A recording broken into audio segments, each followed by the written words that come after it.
गोपाल कृष्णांची परम पवित्र कथा। महाराज 80,000 शौनकादी ऋषींना वर्णन करून सांगत आहेत।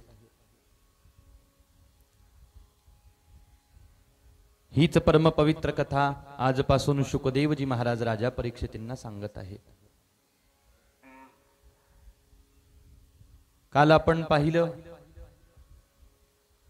तक्षक नावाचा सर्प दंश होऊन 7व्या दिवशी तुझा मृत्यू होईल असा शाप राजा परीक्षितींना प्राप्त झाला। मृत्यू होणार आहे माझा हे लक्षात आल्याबरोबर राजे परीक्षिती सर्व संग परित्याग करून वनामध्ये आले। भगवंताची अनन्य भावाने शरणागती केली। आनंदाने नामसंकीर्तन आरंभ केलं।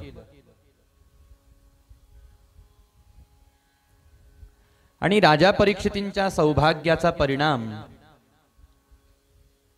शुकदेवांची भेट राजा परीक्षितींना काल झालेली आहे।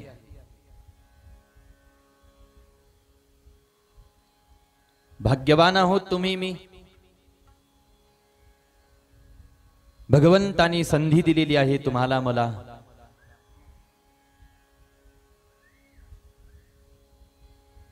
जी कथा राजे परीक्षिती शुकदेवजी महाराजांच्या मुखातून ऐकणार आहेत, तीच कथा तुमच्या माझ्या कानावरती सुद्धा येऊन पडते आहे।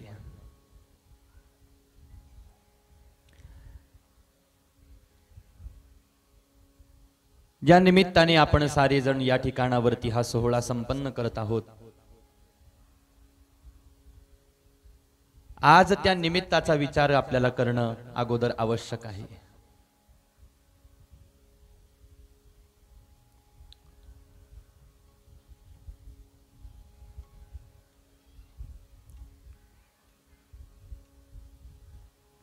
म्हणून कोणी मनामध्ये हा गैरसमज, हा संशय येऊ देऊ नका की मुख्य कथा सांगणं सोडून आपण दुसरं काय सांगत आहात। मुख्य कथेकडे वळण्याच्या अगोदर आज आपण आपल्या सोहळ्याच्या निमित्ताचा विचार करणार आहोत।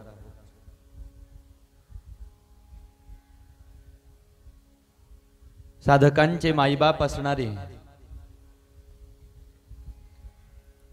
कैवल्य चक्रवर्ती महावैष्णव ज्ञानराज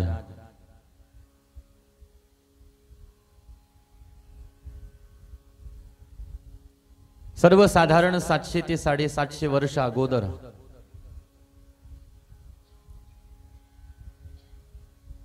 साक्षात भगवंतच विठ्ठलपंत आणि रुक्मिणी आई साहेबांच्या उदरी ज्ञानदेव या नावाने प्रगट झाले।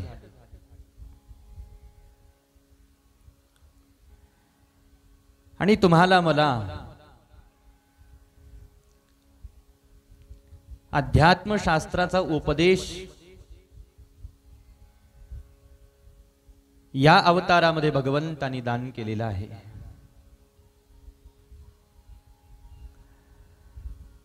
तसं पाहिला गेलं तर माऊलींचं सविस्तर चरित्र साऱ्या मंडळींना ज्ञातच आहे, परंतु तरी सुद्धा पुन्हा पुन्हा मनन करावं, पुन्हा पुन्हा चिंतन करावं, पुन्हा पुन्हा वाचावं, पुन्हा पुन्हा गावं, पुन्हा पुन्हा ऐकावं, इतकं मधुर चरित्र आहे माऊली ज्ञानोबारायांचं।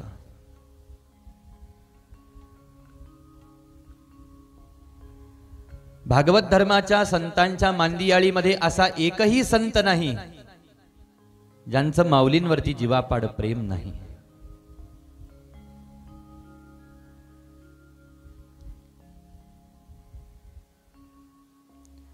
अत्यंत प्रेमभाव ज्ञानोबारायांच्या संबंधामध्ये साऱ्या संतांचा आहे।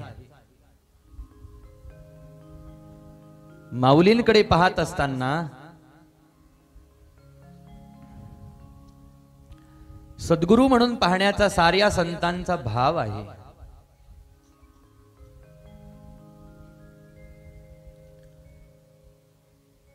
म्हणून अत्यंत आदराने साऱ्या संतांनी माऊलींची स्तुती गायन केलेली आहे, माऊलींचं गुणवर्णन केलेलं आहे.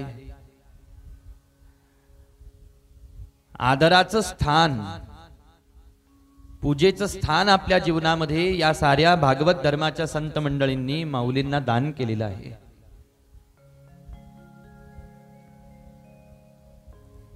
कारण भागवत धर्मीय संतांची आणि भागवत धर्मीय भक्तांची धारणाच अशी आहे की ज्ञानदेवे रचिला पाया, उभारिले देवालया.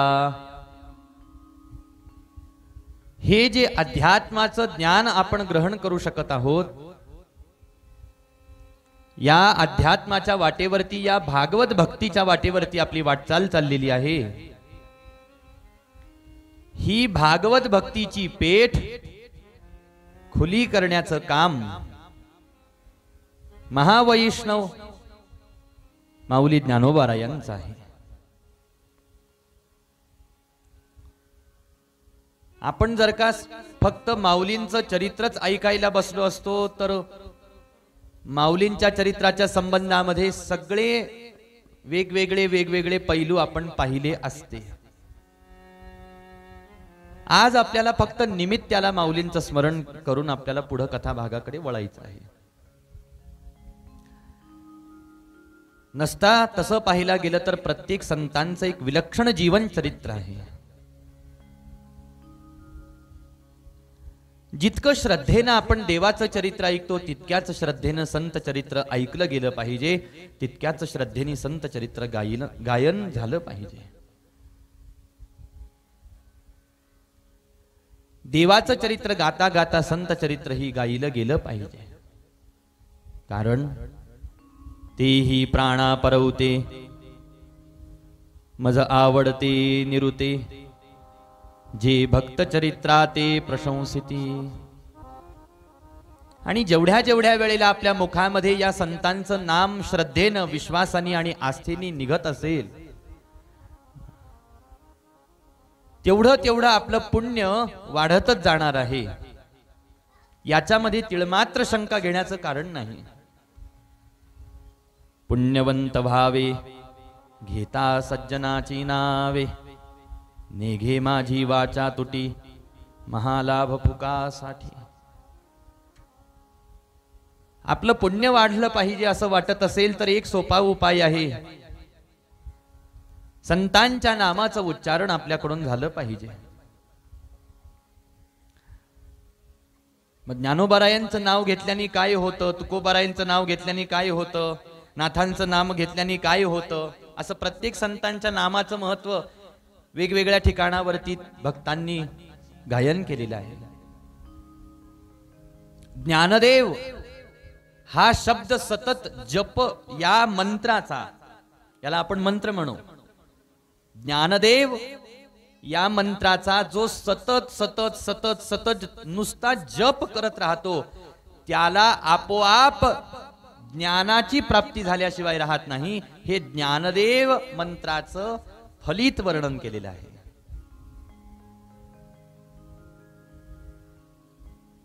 एक वेळेला भक्त आणि संताचं नामोच्चारण जर का मुखातून झालं तर पाप नाश होऊन जातं, पाप जळतं. हा तर सामान्य लाभ. परंतु नामाच्या उच्चारणाने ज्ञानदेव ज्ञानदेव ज्ञानदेव ज्ञानदेव, आपोआप ज्ञान प्राप्तीचा अधिकार त्या साधकाला, त्या भक्ताला प्राप्त होत असतो. एवढं पवित्र नाम आहे, एवढं त्या नामाचं महात्म्य वर्णन केलेलं आहे.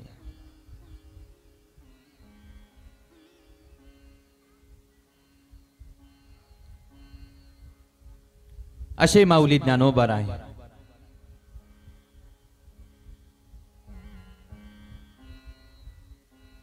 लहानपणापासून शांत आणि स्थिर मूर्ती आहे.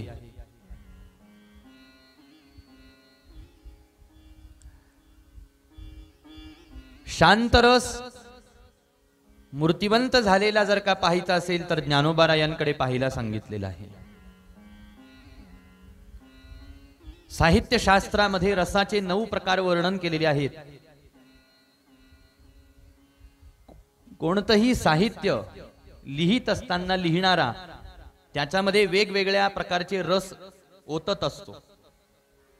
वक्ता सुद्धा ज्या वेळेला एखादी घटना वर्णन करतो त्यावेळेला त्या घटनेनुसार त्याला कोणत्या रसामध्ये वर्णन करायचं आहे तेही ठरलेलं असतं.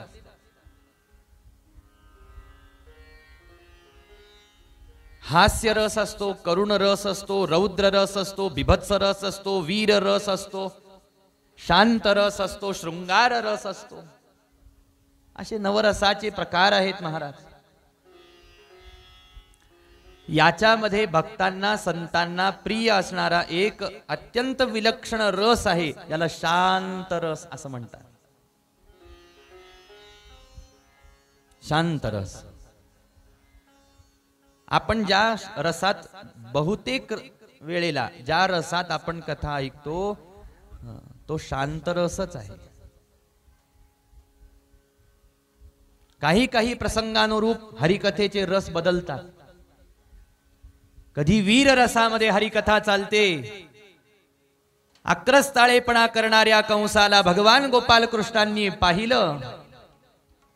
भगवंत पुढे सरसावले, कंसाच्या खांद्यावरती 2 हात मारले, आडवा पाडला, मुष्टिक वळून कंसाच्या छातीवर प्रहार केला आणि कंसाची हत्या भगवंतानी केली.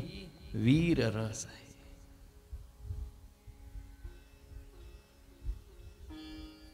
काही करुण रस असतात, काही हास्य रस असतात. जराशे विनोद हरिकथेमध्ये साजरे केले जातात. काही शृंगार रस असतात.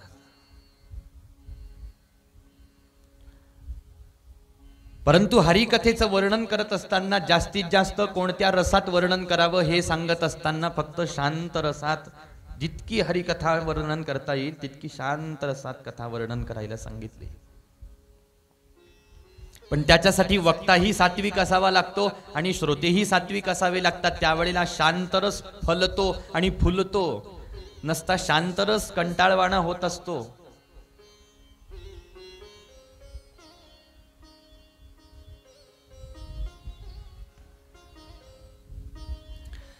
अशा या नवरसांमध्ये अत्यंत परिपूर्ण असणारा रस हा शांत रस. आणि शांत रसाला मूर्तिमंत स्वरूपात जर एखाद्याला पाहायचं असेल तर त्यांनी फक्त ज्ञानोबारायांकडे पाहावं असं सांगितलेलं आहे वाङ्मयात. मूर्तिमंत शांत रसाचं प्रतीक आहेत माऊली ज्ञानोबाराय.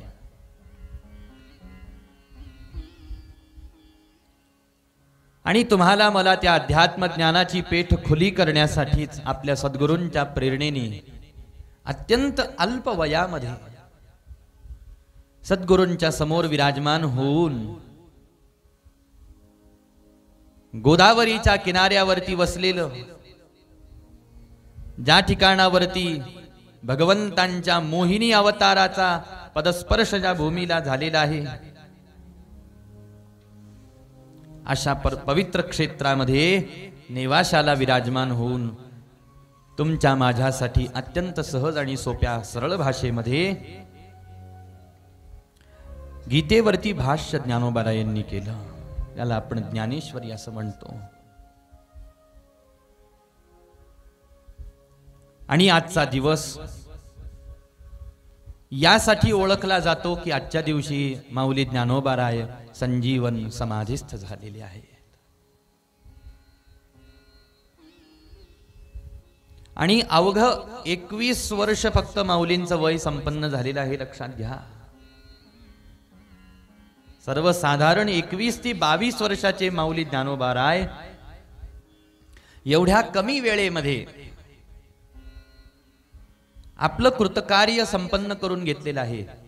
बरं, वैशिष्ट्य असं आहे की नुसतं माऊलींचंच कार्य या 21-22 वर्षामध्ये संपलं असं नाही. या चौघाही भावंडांचं कृतकार्य 22 वर्षामध्ये संपन्न करून वैकुंठ धामाला जाण्याची तयारी या चौघांची सुद्धा झालेली आहे.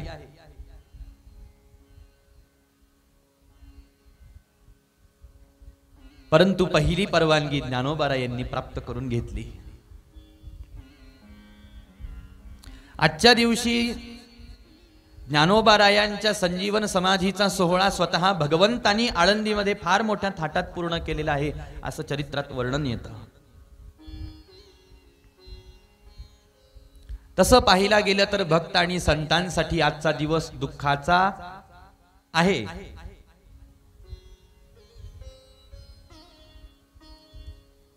समाधीचं जे वर्णन आहे माऊली ज्ञानोबारायांचं हे सगळं करुण रसामध्ये आहे.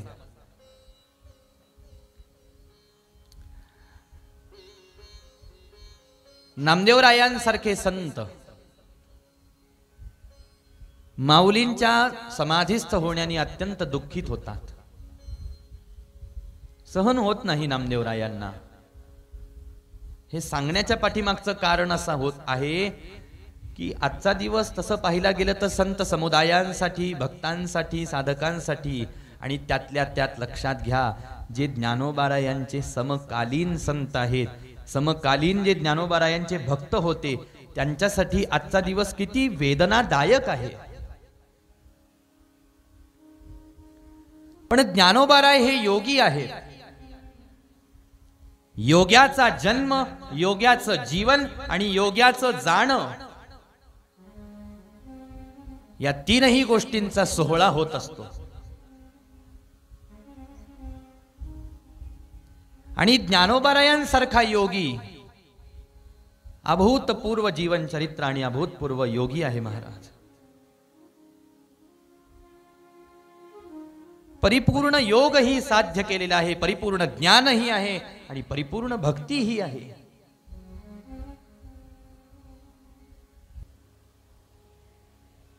आळंदीमध्ये समाधी सोहळा संपन्न झाला.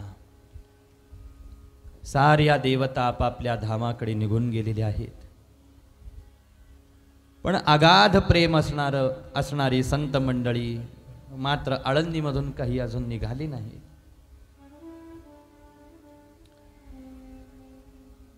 देवालाही थांबण्याची विनंती केली. काही दिवस भगवंत आळंदीमध्ये राहिले.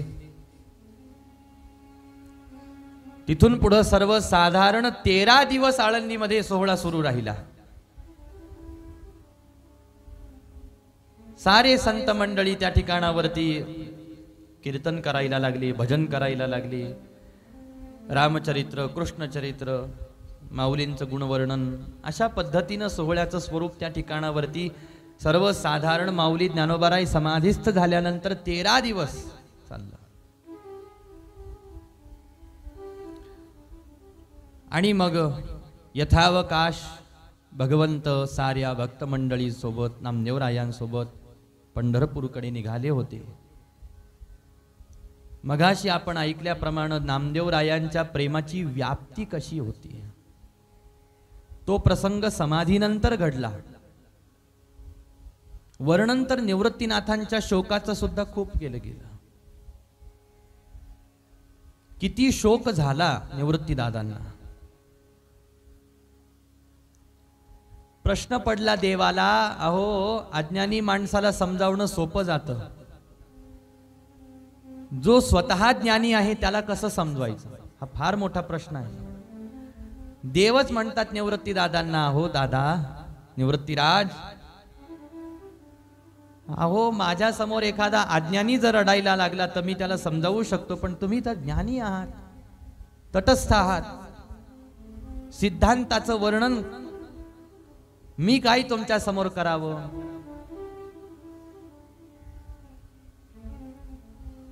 निवृत्ती दादा म्हणतात, एखाद्या पाण्याचा जो एखादा भला मोठा तलाव असतो त्याला बांध घातलेला असतो आणि अचानक तो बांध जसाच फुटून जातो आणि त्या तलावामध्ये असलेल्या पाण्याला थांबवणं जितकं अवघड आहे तितकं माझ्या माऊलींच्या विरहाला आता माझ्या मनात साठवणं मला अवघड जात आहे. समर्पक उदाहरण नामदेवरायांनी प्रस्थापित केले की एखाद्या गवताची पेंढी असते ना, भारा असा दोरीनं बांधलेला असतो आणि अचानक त्याची ती दोर सुटून जाते आणि ते गवताचे सारं गवत आजूबाजूला विखरून जातं, वारा येतो आणि ते सगळं गवत इकडच्या तिकडं वाहून न्यायला लागतो. तर त्या भाऱ्याला जमा करणं अवघड जातं करणाऱ्याला, जसं तशी माझ्या मनाची अवस्था झालेली आहे. छोट्या छोट्या छोट्या छोट्या पाडसांना आपल्या घरामध्ये सोडून एखादी हरिणी वनामध्ये चारा आणण्यासाठी जात असते आणि जिला त्या लेकराला जेव्हा तिची आई दिसत नाही तेव्हा ते लेकर सगळीकडे शोध घेतात घेतात घेतात घेतात. आई दिसत नाही, शेवटी शोध घेऊन घेऊन थकून जातात बिचारे. जशी त्या पाडसांची अवस्था होते तशी आज माझी अवस्था झालेली आहे. हे कोण म्हणतंय? हे निवृत्ती दादा म्हणत आहे. म्हणून हा जो संजीवन समाधी सोहळा आहे हा विलक्षण.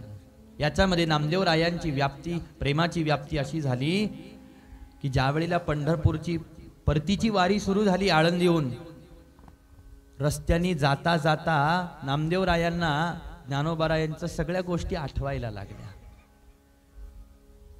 आम्ही कसे माऊली कसे पंढरपुरात यायचे, आम्ही कसे वाळवंटात बसायचो, कसं कीर्तन सोहळा व्हायचा, तीर्थयात्रेला आम्ही कसे सोबत होतो दोघ जण. तीर्थयात्रेत असताना माऊलीनं काय काय मला संवाद केला माझ्याशी. सगळे शब्द आठवायचे, सगळ्या लीला आठवायच्या.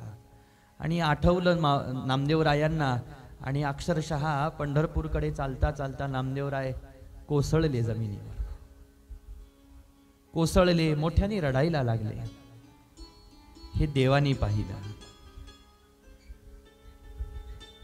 आणि एवढ्या वेळामध्ये नामदेवरायांनी देवाला आठवण करून दिली. देवा, अर्जुनावरती किती प्रेम होतं हो तुमचं. त्यानं काहीही म्हणावं तुम्ही त्याचा लळा पुरवायचे, त्यांनी काहीही करावं तुम्ही त्याचं ऐकायचे किंवा त्याला सांगायचे. एवढं प्रेम, एवढं प्रेम. अर्जुनाचा एक शब्द सुद्धा खाली पडू दिला नाही तुम्ही. मी सुद्धा तुमचं लेकरू आहे ना, मग आज माझी एक इच्छा पूर्ण करा. मला माऊलींना पुन्हा पाहायचं आहे, मला माऊलींचं दर्शन करून द्या. त्याच्याशिवाय माझ्या जीवाला आता शांती पुन्हा प्राप्त होऊ शकत नाही. भगवंतानी समजूत काढली. म्हणले नामा, अरे ज्ञानदेव म्हणजे मीच आहे आणि मी म्हणजे ज्ञानदेव आहे. आमच्या दोघात काहीच अंतर नाही. अरे मी साक्षात तुझ्या सोबत आहे, याचा अर्थ माऊलीच तुझ्या सोबत आहे. नाही म्हटले देवा, मला ती मूर्ती, ती ज्ञानमूर्ती माझ्या डोळ्यांनी पाहायची आहे. एवढे व्याकुळ झाले, एवढे व्याकुळ झाले की हट्ट केला.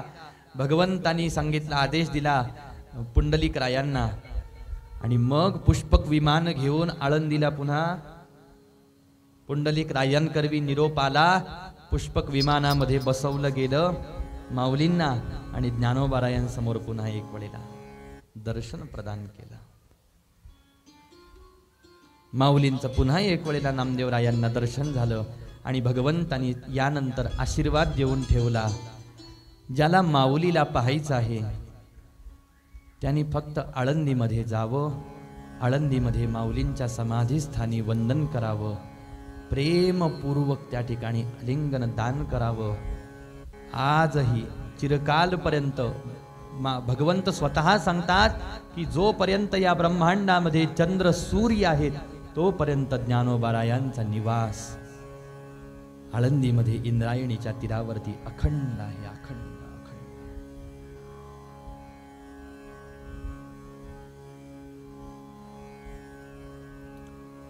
भाग्यवान आहे ते भक्त जे या दर्शनाचे पात्र झाले, ज्यांना या रूपाचं दर्शन प्राप्त झालं. तुम्ही मी साधक आहोत. आपण साधना, आपण सेवा आणि आपण संकीर्तन करत राहायचं असतं.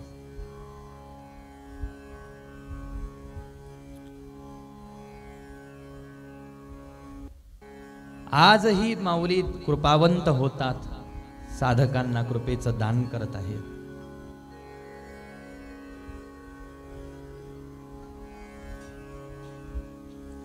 कधी काळी तुमच्या माझ्यावरती येन केन प्रकारे कृपा झाली तर समजून घ्यावं आपलं भाग्य आज उदयाला आलेलं आहे. तोपर्यंत नामाचा जप, तोपर्यंत ज्ञानेश्वरीचं अनुष्ठान, हे जसं आजपर्यंत कोट्यावधी साधक करत आले तसं तुम्हाला मला करायला सांगितलं. गोपाल कृष्ण भगवान की जय. कृपाळुदार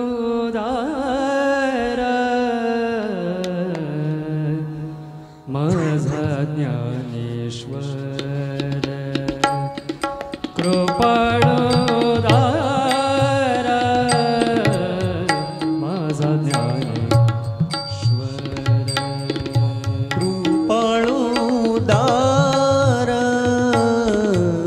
माझा ज्ञानेश्वर, कृपाळुदार माझा ज्ञानेश्वर, कृपाळुदार माझा ज्ञानेश्वर, कृपाळुदार माझा ज्ञानेश्वर, कृपाळुदार माझा ज्ञानेश्वर, कृपाळुदार माझा ज्ञानेश्वर, तया नमस्कार वारंवार, तया नमस्कार वारंवार, वारंवार, न पाह्याती कुळाचा विचार, न पाह्याती कुळाचा विचार, न पाह्याती कुळाचा विचार, भक्त करुणाकर ज्ञानाबाई,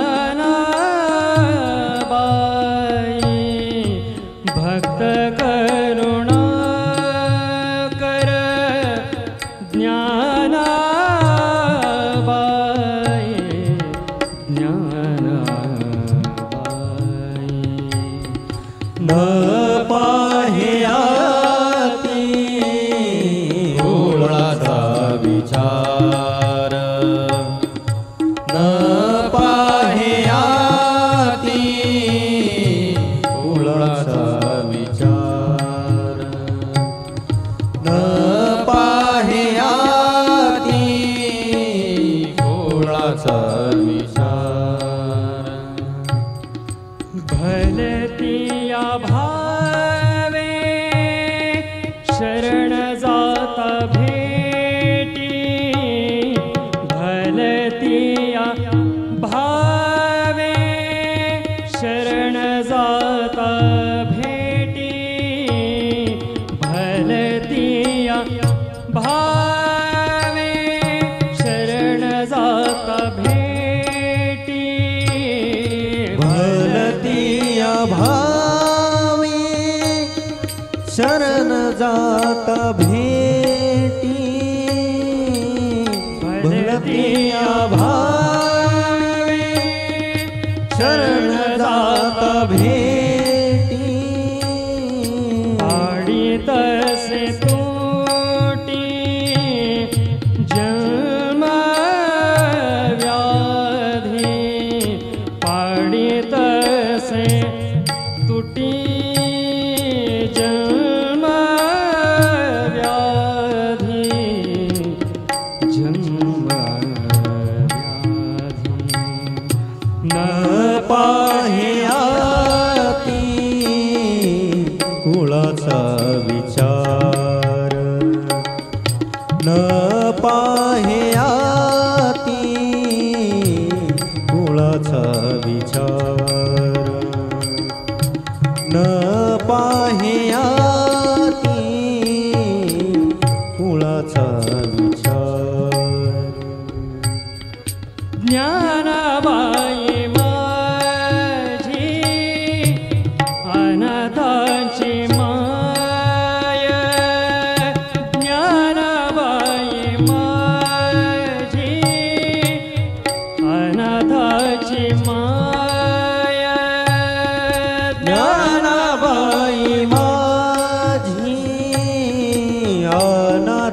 अनाथाची माया ज्ञानाबाई माझी अनाथाची माया एका जनार्दनी पाय वंदिये पसे एका जनार्दनी पाय वंदिये पसे न पाह्याती कुळाचा विचार न पाह्याती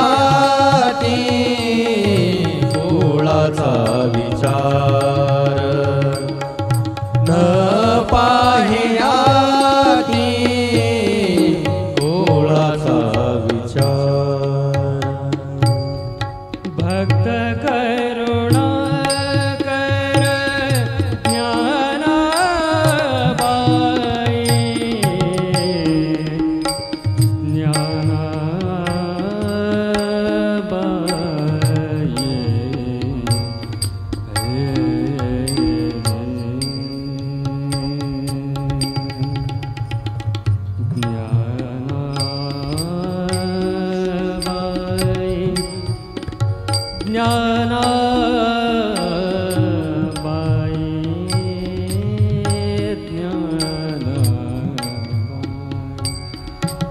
भक्त करुणा कर ज्ञानाबाई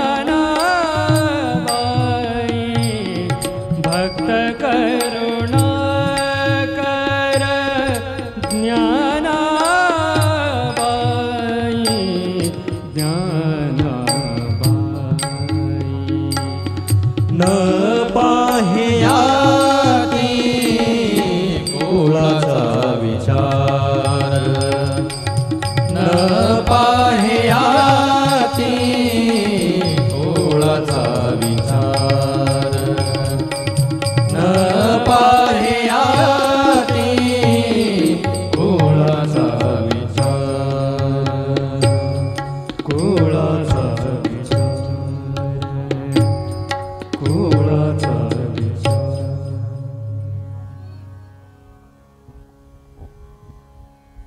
विराजमान झालेले आहेत गंगेच्या किनारी राजे परीक्षिती. शुकदेवजी महाराज विराजमान झालेले आहेत. राजा परीक्षितींच्या मनामध्ये असलेला प्रश्न शुकदेवांच्या लक्षात आलेला आहे. वरिया निशते प्रश्न कृतो लोकहितं नृप आत्मवेद सम्मत पुंसां श्रोतव्यादिषु परः. प्रश्न विचारण्याची प्रेरणा एक प्रकारे राजा परीक्षितींना शुकदेवांनी केली. लोक कल्याणाचा प्रश्न शुकदेवजी महाराजांना विचारलेला आहे, ज्यामध्ये राजा परीक्षितींचंही कल्याण आहे आणि तुमचं माझंही परमकल्याण आहे. जो त्यांचाही प्रश्न आहे आणि तुमचा माझा सुद्धा आहे. प्रश्न काय आहे? जो प्रश्न विचारला तो प्रश्न अत्यंत सोपा आहे. ज्याचा मृत्यू जवळ आला त्या माणसाने काय करावं?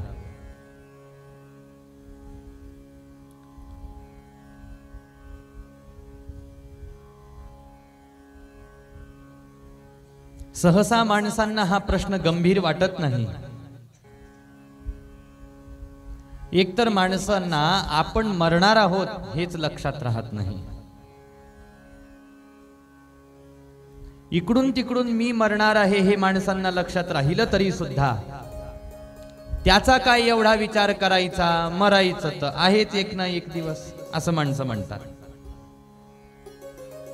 मग त्याच्याबद्दल एवढं काय ऐकायचं, एवढं काय बोलायचं, एवढी चर्चा कशाला? मृत्यू, मृत्यू येईल त्यावेळेला पाहून घेऊ असं म्हणणारा एक दुसरा वर्ग आहे.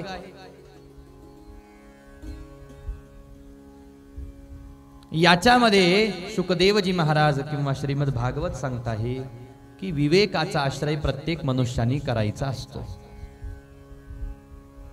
मी जसा जन्माला आलेलो आहे तसा एक ना एक दिवस माझा मृत्यू होणार आहे, हे त्रिकाला बाधित सत्य आहे.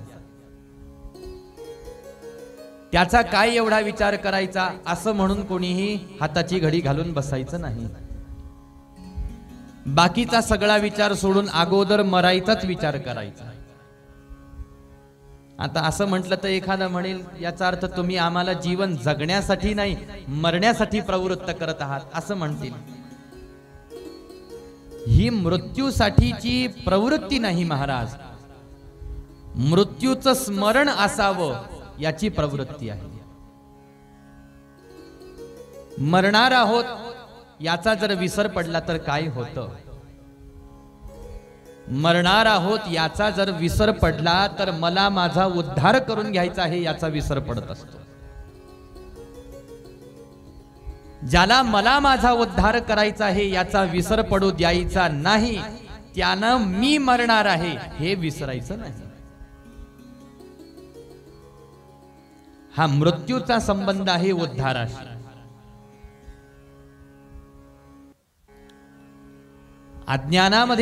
अज्ञानामध्ये पडलेल्या माणसाला त्याचा विसर पडतो. मी मरणार आहे हे लक्षात राहत नाही.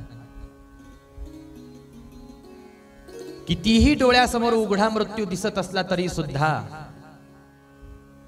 मृत्यूचं भान राहत नसतं, जे की राहायला पाहिजे.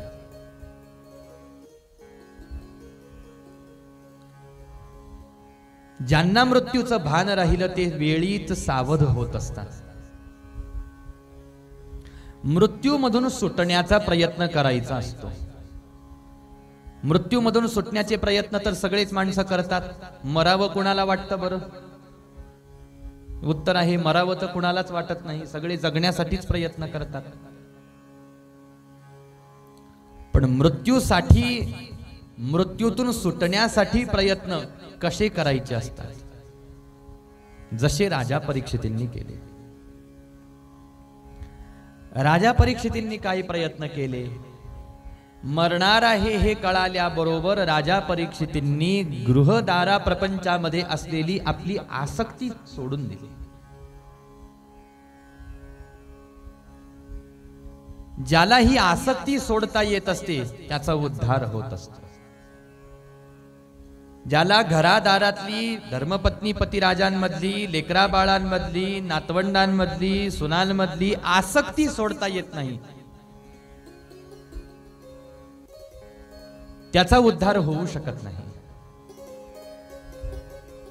आणि राजे परीक्षिती विवेकी आहेत की मृत्यू होणार आहे हे कळाल्याबरोबर सर्व संग परित्याग केला, वनामध्ये आले, विराजमान झालेले आहे.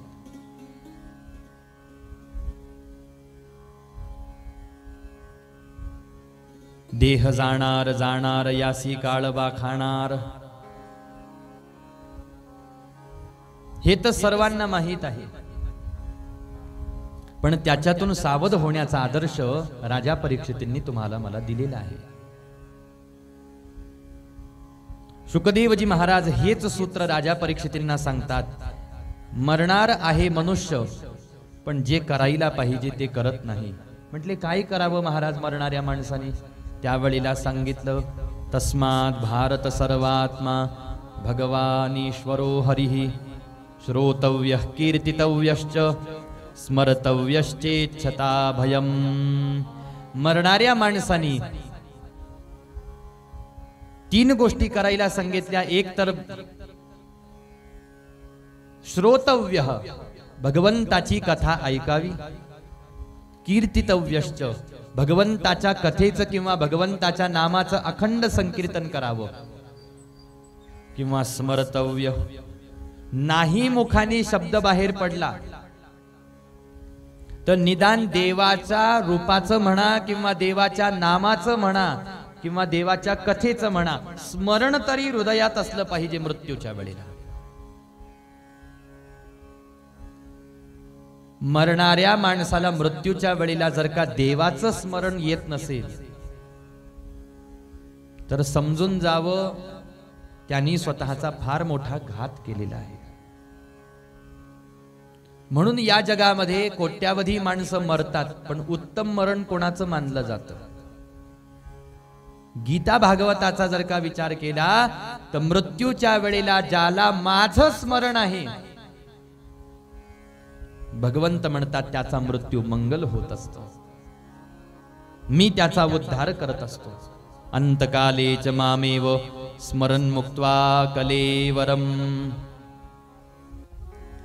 आणि मृत्यूच्या वेळेला भगवंताचं स्मरण होणं सगळ्यात अवघड आहे, सगळ्यात अवघड. म्हणून जीवनामधली सगळ्यात मोठी उपलब्धी जर काही असेल तर मरता मरता देवाचं नाम मुखामध्ये येणे हीच उपलब्धी आहे. मग ते कसंही येवो हे ज्याचं त्यांनी पाहावं. सुखदेवजी महाराज म्हणतात, एतावान सांख्य योगाभ्याम स्वधर्म परिनिष्ठया जन्मलाभ परपुंसा म्हणते नारायण स्मृती. उदाहरण पाहायचं झालं, आपल्याला एखाद्या गावाला जायचं आहे, नगरला जायचं आहे म्हणा, का पुण्याला जायचं आहे म्हणा, का मुंबईला जायचं आहे म्हणा, जाऊ द्या पश्चिम भाग, इकडे दक्षिण भागाकडे जायचं म्हणलं, कोणाला जालन्याला जायचं म्हणा, कोणाला नांदेडला जायचं म्हणा, त्याच्या पुढं कोणाला. जाण्यासाठी मोटारसायकल आहे, 4 व्हीलर आहे, बस आहे, रेल्वे आहे. नाही यानं जमलं तर मग आपले पारंपरिक बैलगाडी आहे, घोडागाडी आहे, घोडे आहे. हे काय आहे? साधन आहे. जायचं एकाच गावाला आहे.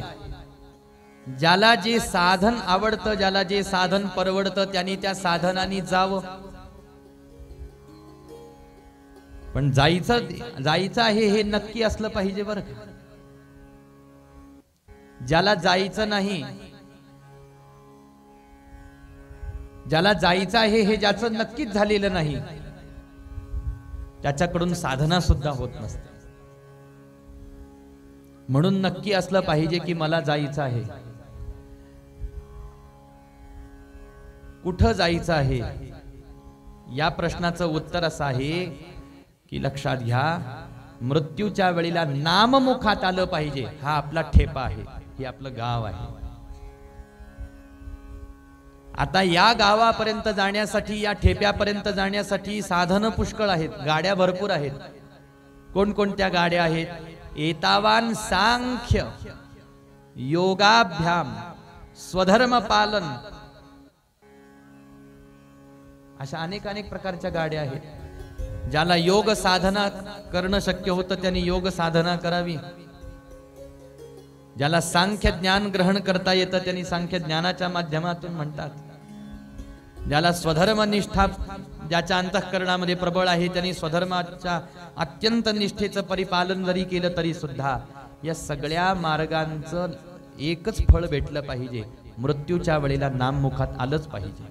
नाही आलं तर काय होतं? अहो, जीवनभर केलेली साधना व्यर्थ होत असते, परमार्थ शून्य. याचा अर्थ आपल्याकडून शुद्ध परमार्थच घडला नाही असा त्याचा अर्थ होतो. म्हणजे आपण नेमकं ज्या वेळेला जिथं लक्ष द्यायला पाहिजे तिथं लक्षच दिलं नाही, ज्या वेळेला सावध राहिला पाहिजे त्यावेळेला सावध राहिलो नाही, म्हणून मृत्यूच्या वेळेला नाम मुखात आलं नाही असा त्याचा अर्थ आहे. आता कोणी म्हणेल काय आता हे योग आणि काय आता हे सांख्य, काय आता हे कर्म, काय आता हे स्वधर्म. म्हणून त्याच्यापेक्षा एक सोपी गोष्ट आहे, भगवंताच्या नामाचं अखंड संकीर्तन करत राहणे, अखंड स्मरण करत राहणे. मग कोणी जर प्रश्न विचारला हे भगवंताचं नाम कधी गायन करायचं, नामाचं संकीर्तन कधी करायचं, तर त्याला सांगितलं अखंड अखंड अखंड अखंड भजन करायचं. म्हटले अखंड भजन का करायचं आहे? आमचा मृत्यू काय आज होणार आहे का? आता मृत्यू कधी होणार आहे हे कोणाला माहित आहे, आणि कसा होणार आहे हे कोणाला माहित आहे. त्यामुळं विवेकी मनुष्याने अखंड सावध राहावं. आणि त्याच्यासाठी बोध देताना संतांनी सांगितलं की जीवन जगताना गाफील राहू नका म्हणतात. गाफील राहणे म्हणजे शत्रू आपल्याकडे वाटचाल करून येतो आहे आपल्याला मारायला आणि आपण हाताची घडी घालून बसलेलो आहोत. आपल्याकडे शक्ती आहे, आपल्याकडे शस्त्र आहे, आपल्याकडे सगळं आहे, पण आपल्याला काही हालचाल करायचीच इच्छा नाही. जसं एक बेडूक होतं, त्याला एका सापाने पाठीमागून गिळायला सुरुवात केली. सापाची अशी कला असते महाराज की मी त्या बेडकाला गिळतो आहे हे त्या बेडकाला सुद्धा साप कळू देत नाही, इतका अलगद तो त्याला गिळत असतो. त्याचं आपलं बिचारायचं ते किडे खाणं मुंग्या खाणं चाललेलं आहे. हळूच साप आला पाठीमागून, त्याला गिळायला सुरुवात केली. त्याचे पाय आपल्या तोंडात असे घट्ट दाबून घेतले. समोरून उड्या मारत मारत मारत मारत त्याचा दुसरा मित्र जायला लागला त्या बेडकाचा. त्यांनी पाहिलं, अरे बापरे, आपल्या मित्राला तर साप गिळतो आहे आणि याचे त्या सापाच्या मुखातून सुटण्याचे यत्किंचितही प्रयत्न चाललेले नाहीत.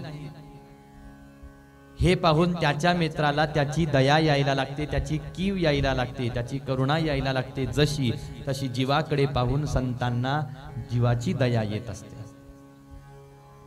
अहो, रात्रंदिवस मरणाच्या दाढेमध्ये चाललेला आहे मनुष्य, पण सावध व्हायला तयार नाही. भजन करायची इच्छाच त्याची अजून जागी झालेली नाही.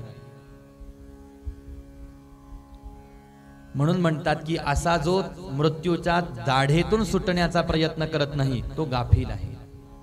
आणि असे जे गाफील जीव आहेत अशांना उपदेश करताना संत म्हणतात, अल्प आयुष्य मानव देह, अल्प आयुष्य मानव देह, अल्प आयुष्य मानव देह, आयुष्य मानव देह, शत गणिले ते अर्धरात्र खाय, शत गणिले ते अर्धरात्र खाय, मध्ये बालत्व पीडा रोगक्षय, मध्ये बालत्व पीडा रोगक्षय, काय भजनासी उरले ते पायेगा, राम राम स्मराधी, राम राम स्मराधी, राम राम स्मराधी. अल्प आयुष्य मानव देह, शतगणिले ते अर्धरात्र खाय. गाफील राहू नका म्हणतात, कारण हे मिळालेलं आयुष्य फार थोडं आहे. किती थोडं आहे म्हटले, पाण्यावरती जसा बुडबुडा येतो तेवढं मनुष्याचं आयुष्य आहे.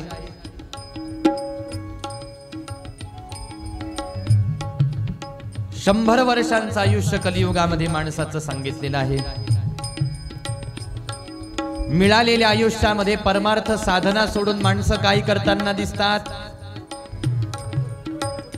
निद्रया ह्रियते नक्तम व्यवायेन च वावयः दिवाचार्थे हया राजन कुटुंब भरणेन वा.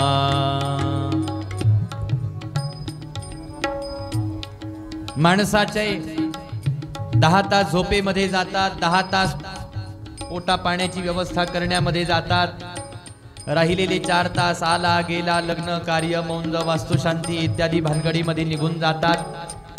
असा 24 तास माणसाचा असा दिवस खर्च होऊन जातो. दिवस कसा खर्च होतो हेच आपल्याला कळत नाही. आणि साधू संत तर म्हणतात भजन करा भजन करा. आपण म्हणतो केलं असतं, पण वेळ भेटला पाहिजे तर करू ना. आता एका प्रश्नाचं उत्तर तुम्ही द्या. वेळ भेटत असतो का वेळ काढावा लागत असतो? काय करावं लागतं? वेळ काढावा लागत असतो. वेळ कशाला आपल्याला येऊन भेटेल महाराज? आपलं काय वेळेपाशी अडलं? हे वेळेचं काय आपल्यापाशी अडलं? फक्त मिळालेला वेळ कशात खर्च करायचा आहे एवढा विवेक आपल्या बुद्धीला पाहिजे. नुसतं रिकामं बसण्यापेक्षा कथेत येऊन बसलेलं काय वाईट आहे. काही कळो अथवा न कळो एखाद्या वेळेला पण निश्चित इथं आलं म्हणजे पुण्यच होईल, पाप तर होणार नाही ना.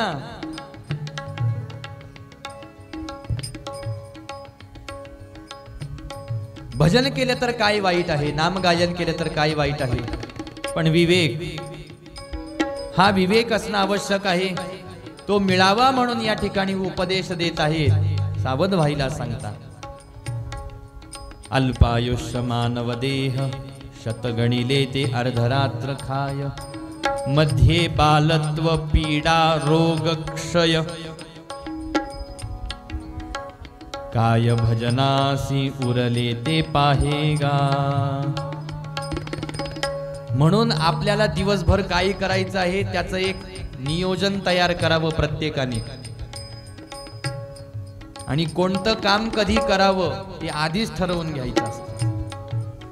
कोणत्या कामाला कधी आणि किती महत्त्व द्यायचं हेही माणसांना कळालं पाहिजे. म्हणून शास्त्रांनी तेही सांगून ठेवलेलं आहे. शतं विहाय भुक्तव्यम सहस्रम स्नानमाचरेत्. लक्षं विद्यय दातव्यं कोटिं त्यक्त्वा हरिं भजेत्. कोणतं काम कधी करावं हे बऱ्याच जणांना कळत नाही. कामाची विसंगती होत राहते. जे आधी करायला पाहिजे ते नंतर, जे नंतर करायला पाहिजे ते आधी. स्वयंपाक आधी का आंघोळ आधी. कितीही डब्याला घाई असू देत, कितीही लेकरं बाळांना सकाळी जायचं असू देत पहाटे, अगोदर काय शास्त्र म्हणतं, अगोदर स्नान करून घ्या. सदाचाराचा विचार जर का केला तर त्याच्याशिवाय तर जुनी माणसं चुलीला स्पर्श सुद्धा करत नव्हती महाराज. भांड्याला स्पर्श सुद्धा करायचा नाही. असो, अगोदर काय नंतर काय. 100 कामं बाजूला सोडावीत, अगोदर खाऊन घ्यावं. जर एवढेच आपल्याला कामाचा व्याप असेल तर 1000 कामं बाजूला सोडावी, अगोदर स्नान करून घ्यावं. एवढं महत्व त्या गोष्टीला. 1,00,000 कामं बाजूला सोडावी, अगोदर आलेल्या अतिथीला दान करावं, बाकी सगळं नंतर करू म्हणायचं. आणि 1,00,00,000 कामं आपल्या जीवनातली बाजूला सोडायची, नंतर करू नंतर करू नंतर करू म्हणायचं. अगोदर नाम गायन करून घ्यायचं, अगोदर भजन करून मोकळं व्हायचं. आपण म्हणतो काम उरकून घेऊ मग भजन करू, परंतु कोटिम त्यक्त्वा हरिम भजेत. 1,00,00,000 कामं बाजूला सोडा आणि भजन करा, तर आपोआप हळूहळू हळूहळू आपल्याकडून भजन घडायला सुरुवात होते. भजनाची सवय लागते. अगोदर सवय नसते, सवय लावून घ्यायला सांगितली. त्याच्यासाठी थोडं थोडं थोडं थोडं थोडं थोडा थोडा वेळ करून करून भजन वाढवायचं, नाम संकीर्तन वाढवायचं. नंतर नंतर तर घरकाम करताना सुद्धा नामस्मरण चालू राहिलं पाहिजे. स्वयंपाक एका बाजूला चाललेला आहे, एका बाजूला संकीर्तन नामाचं चाललेलं असलं पाहिजे. हरी हरी म्हणा, शिव शिव म्हणा, विठ्ठल विठ्ठल म्हणा, रामकृष्ण हरी म्हणा. जे आपल्याला मुखात सहज नाम येईल महाराज ते आनंदाने गावं, संकोच करू नये. आणि एखादा जर का म्हणत असेल एवढी काय आजच गरज आहे भजन करायची, नंतर करू नंतर करू नंतर करू नंतर करू म्हणणाऱ्या जीवाला संतांनी बोध देताना सांगितलं, अरे या जीवनाचा क्षणभंगुर नाही भरवसा, क्षणभंगुर नाही भरवसा. भारे सावध तोडा मायाशा, वारे सावध तोडा मायाशा. काही नचले मग गळा पडेल फासा, काही नचले मग गळा पडेल फासा. पुढे हुशार थोर आहे ओळ सागा, राम राम स्मराधी,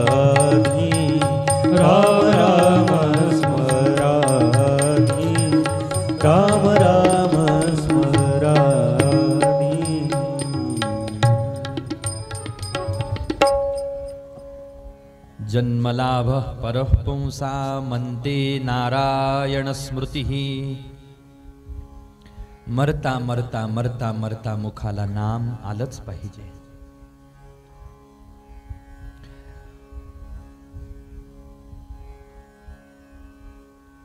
देवाच्या जन्माचं कौतुक होत असतं आणि साधूच्या मृत्यूचं कौतुक होत असतं. म्हणून आपल्या परंपरेमध्ये देवाचा जन्मोत्सव साजरा केला जातो आणि संतांची पुण्यतिथी साजरी केली जात असते. आणि तुमच्या माझ्यासारख्या सांसारिक जीवांचं जे साजरं केलं जातं त्याला श्राद्ध असं म्हणतात. प्रापंचिक जीवाची पुण्यतिथी नसते बर का. ज्यांनी नुसताच प्रपंच संसार केला जीवनभर त्याची पुण्यतिथी म्हणायची नसते, चुकूनही नाही. पुण्यवान व्यक्तीच्या जाण्याने जी तिथी पुण्य पावन झालेली आहे तिला पुण्यतिथी असं म्हणतात. म्हणून राम जन्म आहे, कृष्ण जन्म आहे,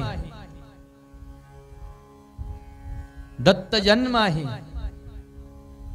आणि संतांच्या जीवनाचा विचार केला तर संतांची पुण्यतिथी असते, पुण्यतिथीचा सोहळा असतो. हे सांगण्याच्या पाठीमागं कारण काय आहे? ते कारण असं आहे की देवाच्या जन्माचं कौतुक आहे. अवतार घेतात भगवंत, त्या अवतारावरून भगवंताची परीक्षा होत असते आणि अवतारावरून देवाचं कौतुक केलं जात असतं. गरज नसताना सुद्धा भगवंत कसे भक्तासाठी अवतार घेतात असं देवाचं कौतुक होत असतं. आणि भक्ताची परीक्षा, साधूच्या साधुत्वाची परीक्षा. बरं, पुण्यतिथी का साजरी करतात? याला कारण मृत्यूच्या वेळेला साधकाच्या साधकत्वाचं प्रमाण, मृत्यूच्या वेळेला साधूच्या साधुत्वाचं प्रमाण हे मृत्यूच्या वेळेला प्राप्त होत असतं. म्हणून पुण्यतिथी असते. ते कसं प्राप्त होतं? कारण मृत्यूच्या वेळेला त्यांची चित्तवृत्ती भगवंतामध्ये स्थिर असते. याचं प्रत्यक्ष दर्शन ज्या वेळेला होतं समजून घ्यावं त्यांनी खरी साधना केलेली आहे, त्यांनी खरा परमार्थ केलेला आहे, तो सच्चा साधू आहे, सच्चा संत आहे. जसं तळमळ मृत्यूच्या वेळेला सामान्य माणसाचं चित्त जसं तळमळ करतं तशी चित्ताची तळमळ योग्याच्या चित्ताची होत नसते, साधकाच्या चित्ताची होत नसते, भक्ताच्या चित्ताची होत नसते. म्हणून त्याचा मृत्यू कसा होतो याचं सुद्धा वर्णन ज्ञानेश्वरीमध्ये केलेलं आहे. असा योगी देह कसा सोडतो त्याचंही वर्णन केलेलं आहे. मुळामध्ये भाव असा आहे की देवाचं नाम गाता गाता आपला मृत्यू झाला पाहिजे तर आपलं परमकल्याण, तर आपण जीवनामधलं सगळं साध्य करून घेतलं नसता काही साध्य झालं नाही. म्हणून जन्मलाभ हा शब्द शुकदेवजी महाराजांनी वापरला. आयुष्याची शिदोरी, आपण आपल्या गाठीशी काय बांधलेलं आहे हे मरत असताना कळत असतं. जीवन कसंही जगा तुम्ही. एखाद्याकडे पाहून माणसांना वाटतं कायच पक्का सांसारिक आहे, कायच पक्का प्रापंचिक आहे. पण मृत्यूच्या वेळेला असं होतं की त्याच्याच मुखामध्ये देवाचं नाम, त्याला देवाचं स्मरण होताना आपल्याला दिसत असतं. आणि बऱ्याच वेळेला असं दिसलेलं आहे की जीवनभर परमार्थाचं सोंग, परमार्थाचं ढोंग केलेलं आहे किंवा घडलेलं आहे किंवा झालेलं आहे. बऱ्याच वेळेला हे जे आता हा सोंग आणि ढोंग शब्द जो आहे बऱ्याच वेळेला साधकाकडून हे मुद्दामहून केलं जातं असं नाही, ते अज्ञानातही ढोंग होऊन जात असतं. आणि नेमकं मृत्यूच्या समयाला भगवंताच्या नामाचं स्मरण होत नाही तर याचा अर्थ असा आहे की फक्त परमार्थाची कृती होत राहिली पण ती शिदोरी गाठीशी बांधल्या काही गेली नाही. कारण चित्तवृत्ती त्या नामामध्ये सामावली नाही. म्हणून अखंड भगवंताच्या नामाचं संकीर्तन तुम्हाला मला करायला सांगितलेलं आहे. राम कृष्ण हरी जय जय राम कृष्ण हरी. राम कृष्ण हरी जय जय राम कृष्ण हरी. राम कृष्ण हरी जय जय राम कृष्ण हरी. आनंदाने साऱ्यांनी नाम गायन करायचं. हरी जय जय राम कृष्ण हरी. राम कृष्ण हरी जय जय राम कृष्ण हरी. राम कृष्ण हरी जय जय राम कृष्ण हरी. राम कृष्ण हरी जय जय राम कृष्ण हरी. राम कृष्ण हरी जय जय राम कृष्ण हरी. राम कृष्ण हरी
कृष्ण हरी जय जय राम कृष्ण हरी राम कृष्ण हरी जय जय राम कृष्ण हरी जय जय राम कृष्ण हरी राम कृष्ण हरी जय जय राम कृष्ण जय जय राम कृष्ण हरी जय जय राम कृष्ण जय जय राम कृष्ण हरी जय जय राम कृष्ण जय जय राम कृष्ण हरी जय जय राम कृष्ण जय जय राम कृष्ण हरी जय जय राम कृष्ण राम कृष्ण हरी जय जय राम कृष्ण राम कृष्ण हरी जय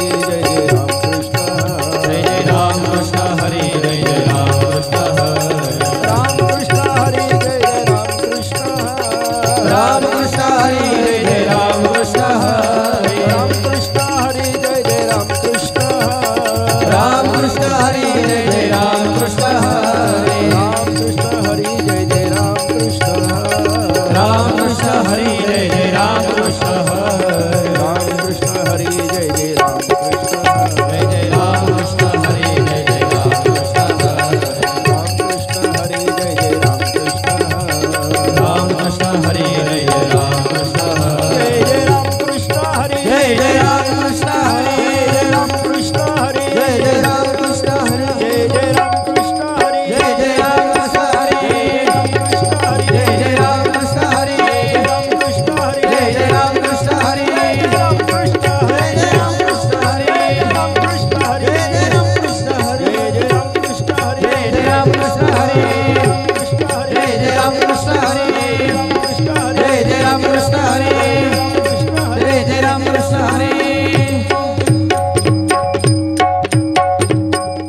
गोपाल कृष्ण भगवान की जय.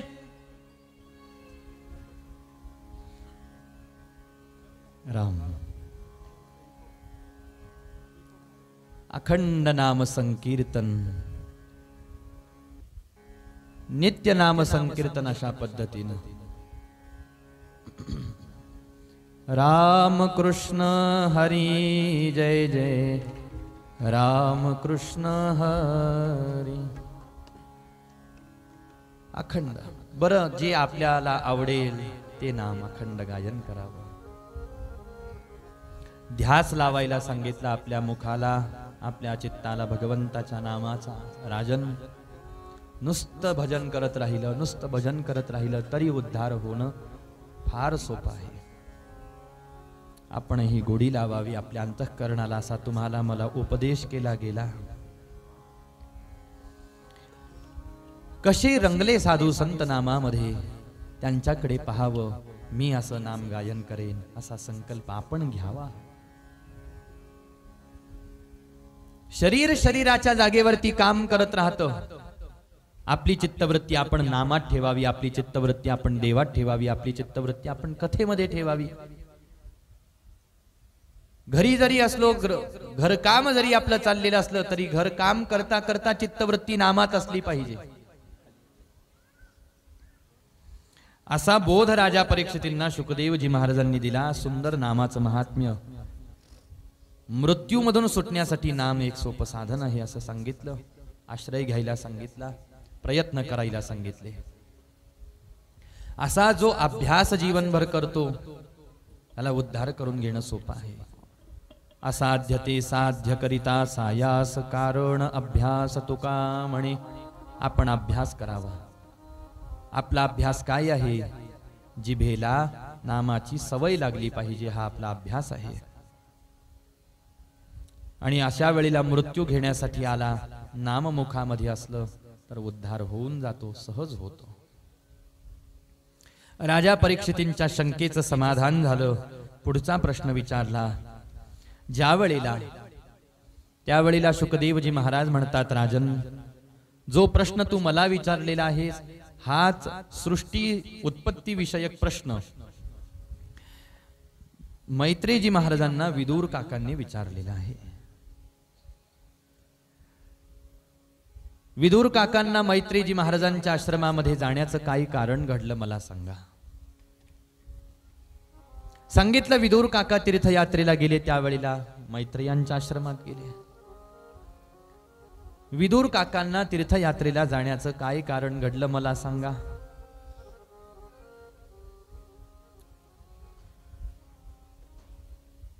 अत्यंत सुंदर रसाळ आणि भावयुक्त विदुर काकांचं जे चरित्र शुकदेवजी महाराजांनी राजा परीक्षितींना सांगितलं, जरासं त्या चरित्राच्या संबंधामधले भाव आपण समजून घेण्याचा प्रयत्न करू. कोण आहेत विदुर काका?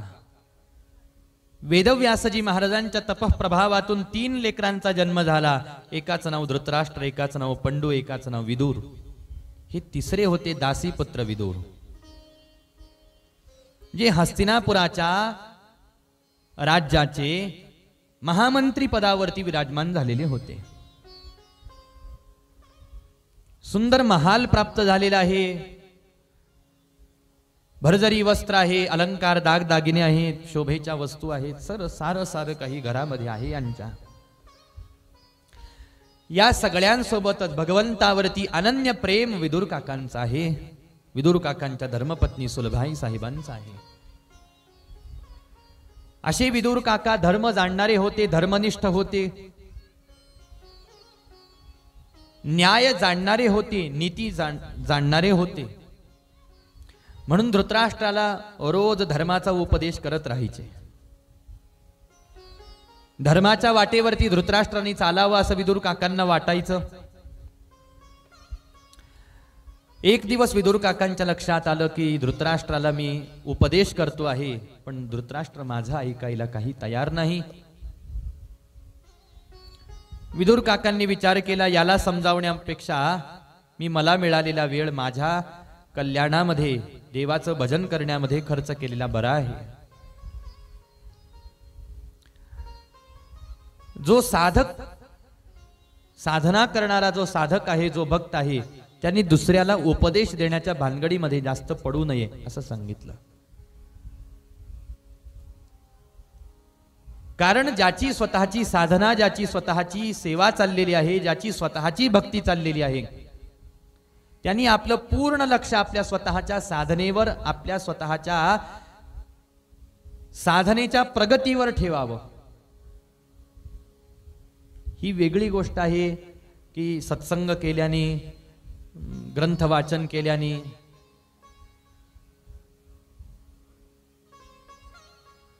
बुद्धीमधलं ज्ञान वाढतं, शब्दसंग्रह वाढतो.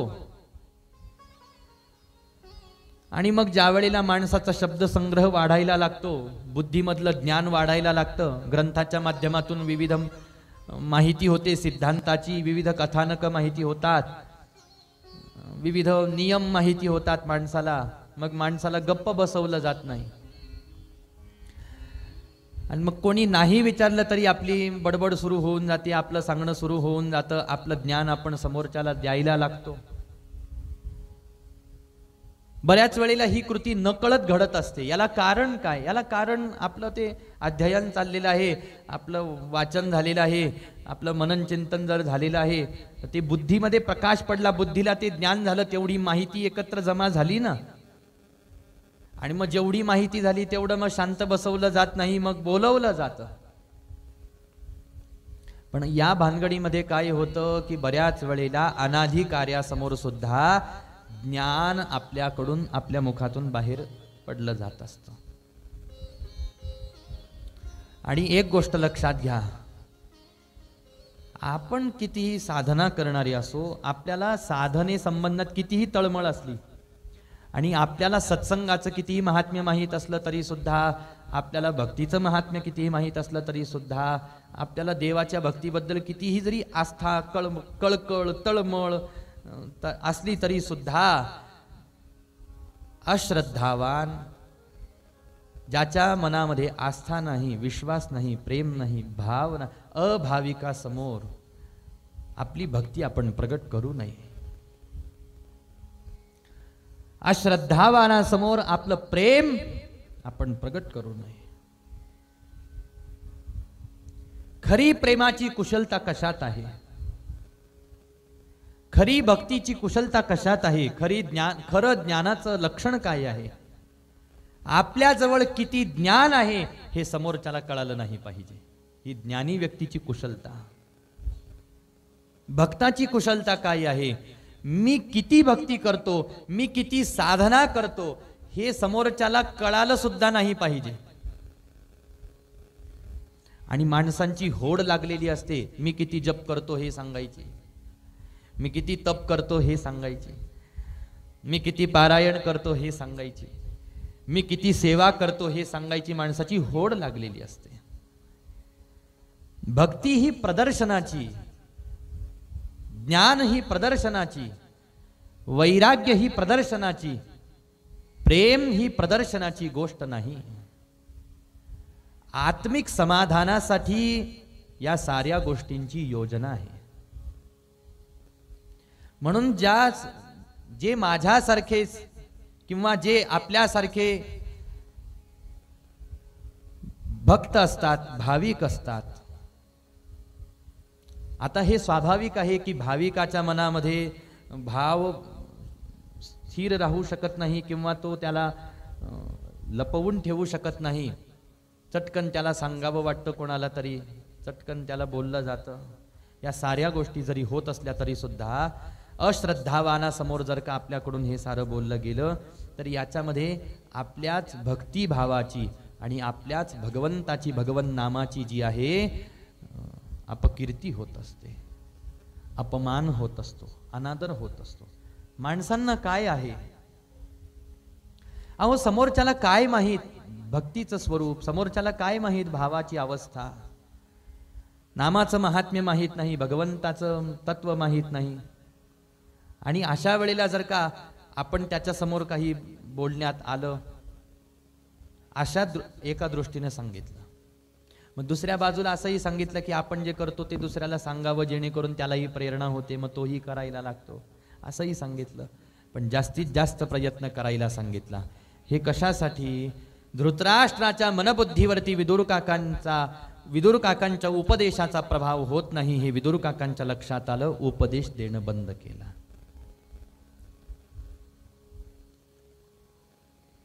आणि मग विदुर काका सुलभाई साहेबांना घेऊन गंगेच्या किनारी आले. सुंदर अशा प्रकारची पर्णकुटी बांधली. त्या पर्णकुटीमध्ये भक्ती साधना करायला लागले.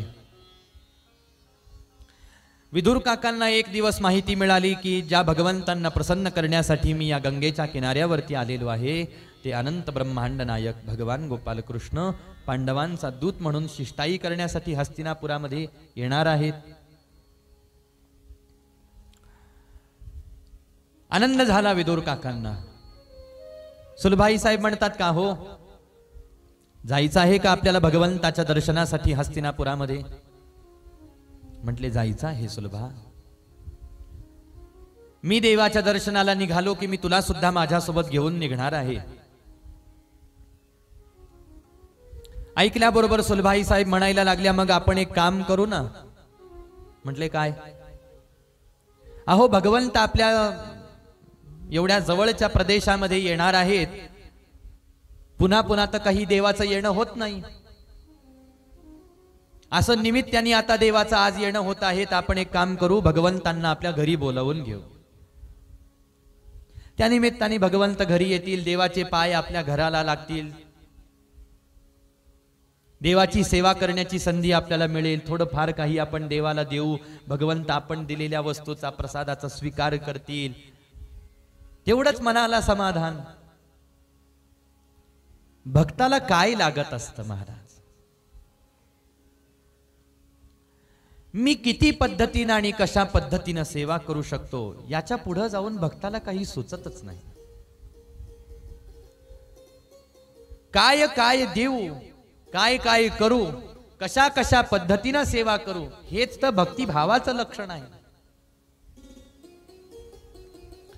देता देता जिथं मन थकत नाही ते प्रेम भक्तीचं लक्षण आहे महाराज. करता करता सामर्थ्य नसताना सुद्धा जिथं शरीर थकत नाही हे भक्तिभावाचं लक्षण आहे. हे भाविकतेचं लक्षण आहे. हे श्रद्धेचं लक्षण आहे. हे विश्वासाचं लक्षण आहे. हे आस्थेचं लक्षण आहे. काही काही माणसं आस्थावान असतात पण पाहिजे तेवढी श्रद्धा त्यांची नसते.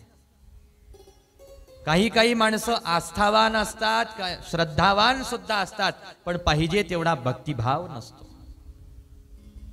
मग अशी तर आस्था कोट्यावधी माणसांची देवावर आहे, साधूवर आहे, संतावर आहे, सगळ्यांवर आहे. उदाहरणच म्हणून पाहायचं झालं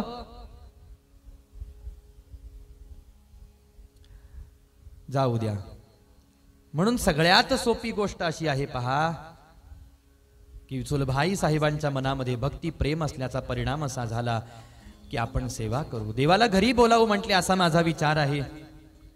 विदुर काका म्हणतात सुलभा फार चांगला विचार आहे तुझा, तू देवाला घरी बोलावण्याचा विचार करते आहेस. अग पण एका गोष्टीचा विसर कसा तुला पडला की आपले परमात्मा षड्गुण ऐश्वर्य संपन्न आहेत. देवाला आपल्या घरी जरी आपण बोलावलं तरी देवाला बसण्यासाठी आसन नाही आपल्या घरामध्ये. प्रसाद भगवंतानी मागितला तर प्रसाद नाही, पाणी भगवंतानी मागितलं आपल्याकडे तर पाणी देण्यासाठी सुद्धा पात्र नाही. अगं द्वारकेमध्ये आपल्या भगवंताचा थाट किती मोठा आहे. भगवंत ज्या वेळेला रस्त्याने राजमहालामध्ये वाटचाल करत येतात त्यावेळेला मखमली पायघड्या अंथरलेल्या असतात, फुलांच्या पायघड्या अंथरलेल्या असतात. भगवंतांना विराजमान होण्यासाठी सुवर्णाचं आसन असतं. प्रसाद भगवंत घ्यायला बसतात त्यावेळेला 56 प्रकारचे पदार्थ रोज भगवंतांच्या प्रसादासाठी सज्ज असतात, तत्पर असतात. नाना प्रकारचे उपचार भगवंताचे केले जातात. भक्ती शास्त्र असं सांगतं देवाचे उपचार केले पाहिजे, खूप भावनेने देवाचे उपचार केले पाहिजे असं भक्तिशास्त्र सांगतं. काय उपचार केले पाहिजेत देवाचे त्याच्यासाठी एक स्वतंत्र शास्त्र आहे. आता शास्त्र बाजूला ठेवू काही वेळापुरतं आणि भक्तिभावाकडे येऊ तर भक्तिशास्त्र असं सांगतं की भक्तांनी स्वतःला जे जे अपेक्षित आहे ते आपल्या देवाला द्यावं. 2 गोष्टी देवाला दिल्या जातात 2 प्रसंगात. एक, जे देवाला आवडतं ते सायासानी देवाला द्यावं. पण देवाला माझ्या काय आवडतं हे जर माहित नसेल तर काय द्यावं. तर मला जे जे पदार्थ अपेक्षित वाटतात ते पदार्थ मी माझ्या देवाला फार अत्यंत प्रेमाने समर्पित करेन, हा भाव मनात धारण करून पदार्थ समर्पित करावा. आणि जर भक्ताला माहित असेल माझ्या स्वामीला काय आवडतं तर फार आनंदाची गोष्ट आहे. मग तर सायास करावेत, कष्ट करावेत आणि आपल्या प्रभूला आपल्या स्वामीला जे आवडतं ते करावं. पण एक गोष्ट लक्षात घ्या, असा भक्तिभाव फार कमी आहे अंतःकरणामध्ये, फार कमी मंडळींच्या अंतःकरणामध्ये आहे. ही जी भक्तीची जी रसिकता आहे ही फार कमी आहे मंडळीमध्ये. अहो माणसं निमित्त मात्राला देवाची पूजा करतात रोज, ही गोष्ट बरोबर आहे. बरं तरी करतात, तांब्याभर पाणी देवाच्या नावाचं अजूनही टाकलं जातं. बरं तरी तेवढं तरी करतात. ती आपल्या परंपरेची, शास्त्राची, ती ऋषी मुनींच्या आदेशाची ती किमया आहे. तेवढा तरी शब्दाला मान की पूजा करा, जप करा, असं करा. माणसं निमित्त मात्राला देवारा ठेवतात, देवमूर्ती ठेवतात, देवाची पूजा करतात. पण आपण भक्तिशास्त्र ऐकत आहोत तर तेवढ्या पुरतं भक्ती मर्यादित नाही. अत्यंत आपुलकीनं जसं आपण एखाद्या आपल्या स्वतःच्या लेकराची जशी सारी सेवा करतो तशी सेवा आपल्या भगवंताची आपल्याला करता आली पाहिजे. यालाच म्हणतात भाव. आणि या भावनेमध्ये जो भक्त राहिलेला असतो समजून जावं तो भाव विश्वात आहे. असे अनेक भक्त आहेत बरं का. म्हणून प्रयत्न करावा भाव विश्वामध्ये राहून भगवंतांची अशा पद्धतीनं सेवा करण्याचा. द्वारकेमध्ये भगवंतांना काय काय दिलं जातं सुलभा. आपल्या घरची तेवढी श्रीमंती नाही, आपल्या घरची तेवढी परिस्थिती नाही. आपण भगवंतांना जर का आपल्या घरी बोलावलं तर मला वाटत नाही भगवंत आपल्या घरी येतील. आले तरी देवाला बसायला काय टाकणार आहोत आपण. रानावनातले गवत एकत्र करून त्याच्यावरती विश्रांती घेत असतो, कंदमुळं फळं सेवन करतो.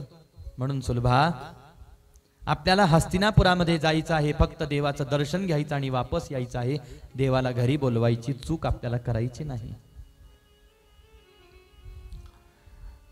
दर्शन करून जेवढं समाधान आपल्या अंतःकरणाला देता येईल तेवढं समाधान द्यायचं आणि वापस यायचं आहे. हे जर तुला मान्य असेल तर माझ्यासोबत ये सुलभा. हे जर तुला मान्य नसेल तर तू माझ्यासोबत येऊ नकोस. मी एकटा जाईन, देवाचं दर्शन घेईन आणि वापस येईन. सुलभाई साहेब म्हणतात, अहो असं म्हणू नका. भगवंताच्या प्रेमामध्ये मी एवढी वाहून गेले होते की घरच्या परिस्थितीची जाणीव मला राहिली नाही.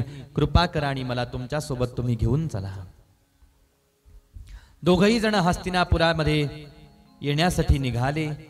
इकडे हस्तिनापुरामध्ये दुर्योधनाने भगवंतांच्या स्वागताची भव्य दिव्य जय्यत तयारी केलेली होती. आतिषबाजीची व्यवस्था सैनिकांकडून करून घेतलेली होती. सैनिकांना आदेश देऊन दुर्योधनाने सांगून ठेवलेलं होतं की ज्या रस्त्याने भगवंताचा रथ येणार आहे तो सारा रस्ता झाडून स्वच्छ करा, सडा संमार्जन करा, रांगोळ्या काढा, रानावनातल्या फुलांच्या पायघड्या त्याच्यावरती अंथरा. दुतर्फा साऱ्या सैनिकांनी उभं राहा. प्रत्येक सैनिकाच्या हातामध्ये दुरुडी असेल, दुरुडीमध्ये फुलं असतील, गुलाल असेल, अक्षदा असेल, बुक्का असेल, तुळशी मंजिरे असतील. जसा त्याचा रथ सीमेवरून राजमहालापर्यंत येईल या साऱ्या सामग्रीची उधळण त्याच्यावर करा आणि मोठ्याने त्याच्या नामाचा जय जयकार करा. साऱ्या सैनिकांनी व्यवस्था केली. सारा रस्ता झाडून स्वच्छ केला गेला, सडा संमार्जन केलं गेलं, रांगोळ्या काढल्या, फुलांच्या पायघड्या सगळ्या रस्त्यावरती अंथरल्या. दोन्ही बाजूने सैनिक उभे राहिले. प्रत्येक सैनिकाच्या हातामध्ये दुर्डी आहे, त्याच्यामध्ये फुलं आहेत, अक्षदा आहे, गुलाल आहे, बुक्का आहे, तुळशी मंजिरे आहेत. देवाची वाट पाहत सगळे जण उभे राहिले. हस्तिनापुरामधले सगळे नागरिक त्या ठिकाणावरती एकत्र येऊन जमा झाले.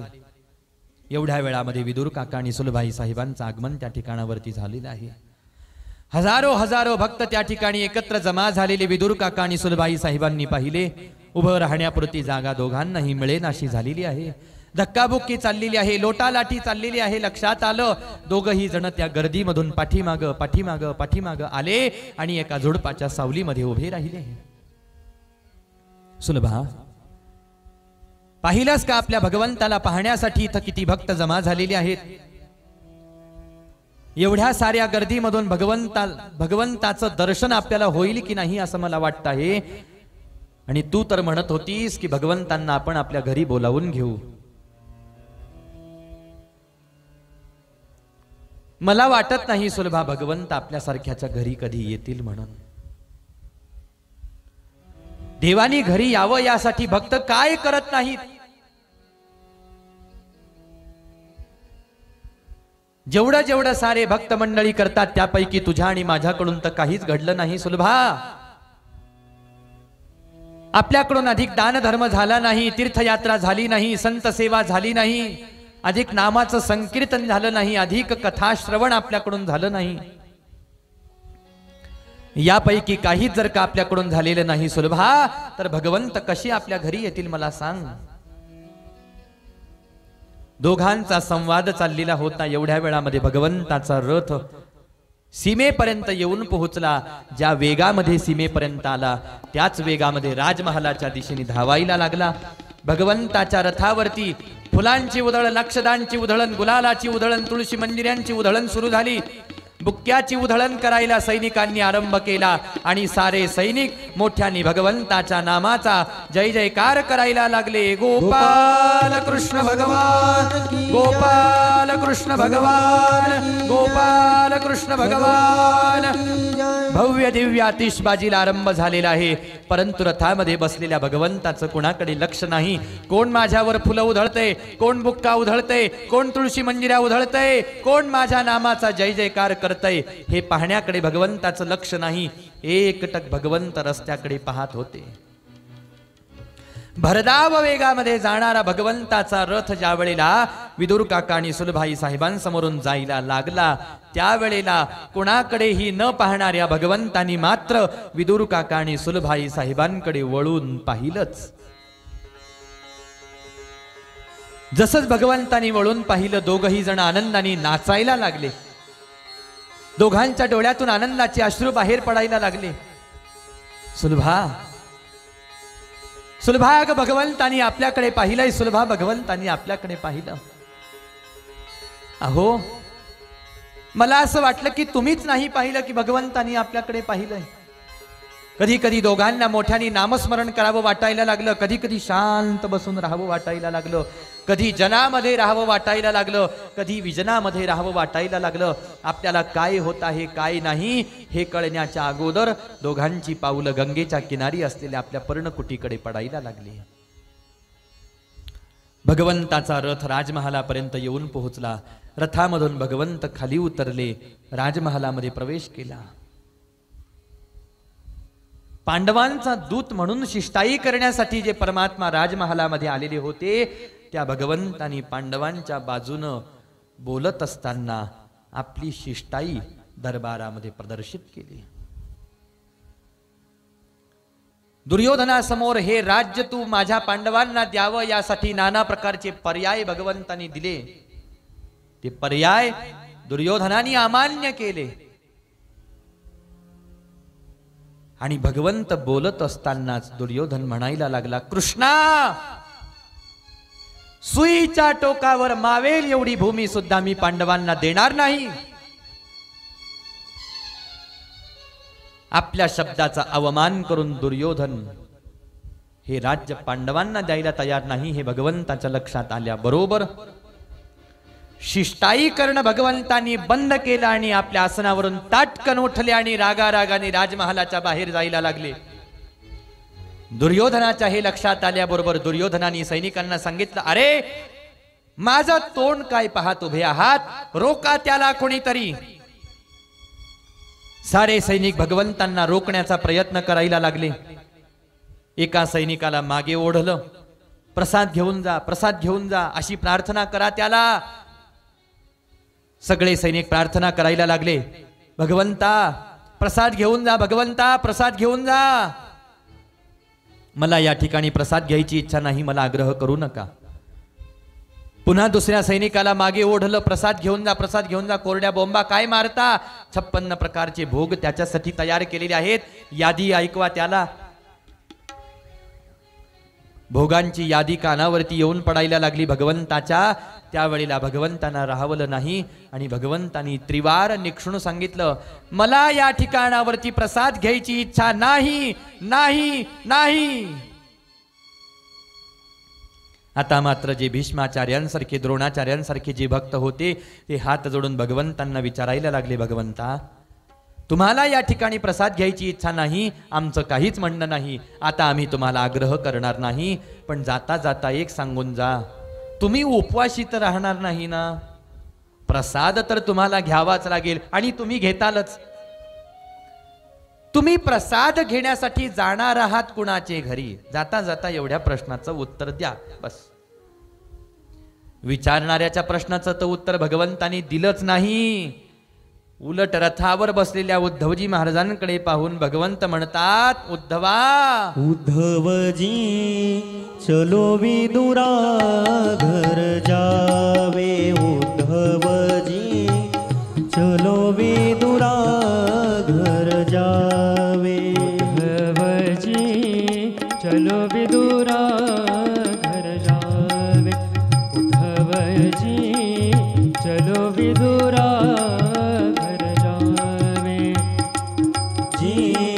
चलो विदुरा घर जावे, उद्धवजी चलो विदुरा घर जावे, उद्धवजी चलो विदुरा घर जावे, उद्धवजी चलो विदुरा घर जावे.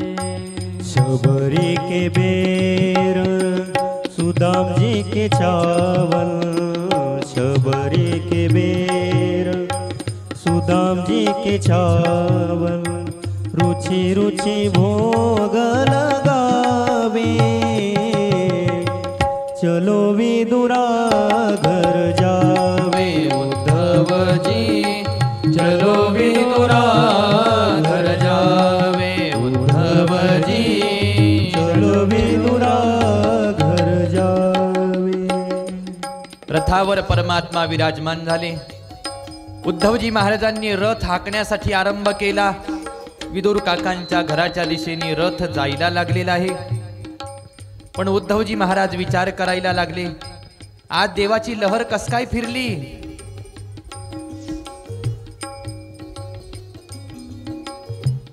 ज्या विदुराच्या घरामध्ये बसायला आसन नाही, ज्याच्या घरामध्ये खाण्यापिण्याचे पदार्थ नाहीत, अशा विदुराच्या घरी भगवंत मला घेऊन निघालेले आहेत. काय आहे त्या विदुराच्या घरी जाण्यासारखं. यांना प्रसाद घ्यायचा होता तर एवढा मोठा राजमहाल, एवढे मोठे ताट होती, पाट होती, समया होत्या, उदबत्त्या होत्या, 56 प्रकारचा भोग होता. दुर्योधनाच्या घरचा प्रसाद दिला सोडून निघाले विदुर काकांच्या घरी. आता हा विचार भगवंतानी जाणला. भगवंत म्हणतात, उद्धवा माझ्या शबरीच्या घरी तरी काय होतं.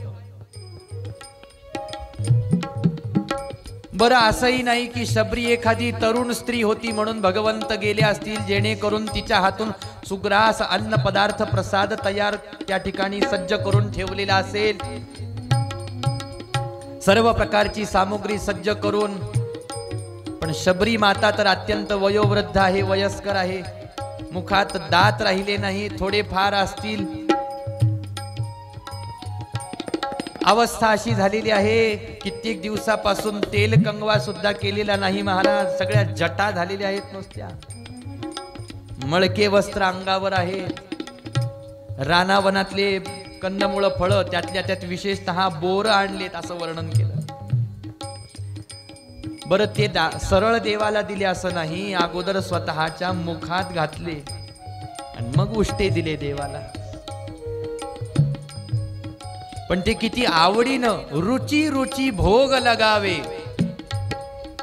आवडीचा पदार्थ समोर आला की माणूस कसं बोट चाटत बसतो. असे बोट चाटताना पाहिले की म्हणतात, का हो फारच पदार्थ आवडला वाटतं तुम्हाला आज. तसं भक्ताच्या हातचा प्रसाद रुची रुची भोग लगावे. असं मी शबरीकडे गेलो, सुदाम्याच्या घरचे पोहे खाल्ले, विसरलास का उद्धवा. त्याच परम प्रेमाच्या कोटी मधला आहे माझा विदूर, म्हणून मी तुला विदुराच्या घरी घेऊन चाललेलो आहे. तुझं म्हणणं आहे तिथं झोपडी आहे. अरे त्या झोपडीकडे काय पाहतोस. तिथं बसायला आसन आहे की नाही त्याच्याकडे काय पाहतोस. तिथं माझ्यासाठी नाना प्रकारचे व्यंजन आहेत की नाही ते काय पाहतोस. विदुरा, उद्धवा, तसही या जगामध्ये बड़े बड़े मंदिर कौन काम के. बड़े बड़े मंदिर कौन काम के. बड़े बड़े मंदिर कौन काम के. बड़े बड़े मंदिर कौन काम के. भाव आदर नहीं पावे, चलो विदुरा घर जावे. उद्धवजी चलो विदुरा घर जावे. उद्धवजी चलो विदुरा घर जावे. उद्धवजी चलो विदुरा घर जावे. उद्धवजी चलो विदुरा घर जावे. अत्यंत प्रेमाने भगवंत विदुर काकांच्या पर्णकुटी समोर आलेले आहेत. विदुर काका प्रेमाने वाट पाहत आहेत. भगवंताची ओढ लागलेली होती सुलभाई साहेबांना. ओढ लागलेली आहे विदुर काकांच्या अंतःकरणाला आणि ती ओढ भगवंतांना ओढून आणते आहे.